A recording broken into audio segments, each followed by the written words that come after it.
This latest attempt to retain the cap on interest rates was unsuccessful after the members of parliament failed to raise the two-thirds majority needed to thwart the President UHURU Kenyatta's reservation to this year's finance bill. Only 161 members of parliament were present in the chamber, which is below the 233 members requirement, which made it impossible to carry on with the debate on the bill and make any changes on it. Speaker Justin Muturi directed that an amendment on the bill can only be introduced in the House after 6 months. Kenyans will now borrow loans from banks at interest rates set by the financial institution as members of parliament failed to retain the interest rate cap. The presidential proposal required the opposition of a minimum of 233 members, but by the voting time, only 161 MPs were present. Therefore, the House could not even debate on the matter. is consulting the Honorable TJ. The majority of MPs walked out on the House sitting, leaving only 161 members present, effectively failing to overturn the presidential recommendation on the interest rate cap.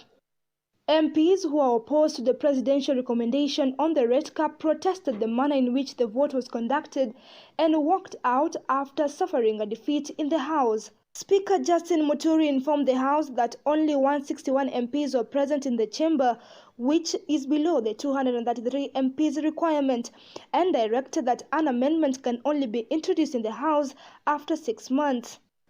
So this is the result. Electronic, as has been displayed, total present 136. Manual, present 25.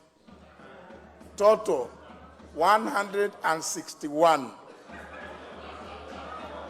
The net effect on the motion is that the ayes have it and the motion is carried because we were not able to raise the 233 to take a vote, a vote either way. So the ayes have it, motion is carried.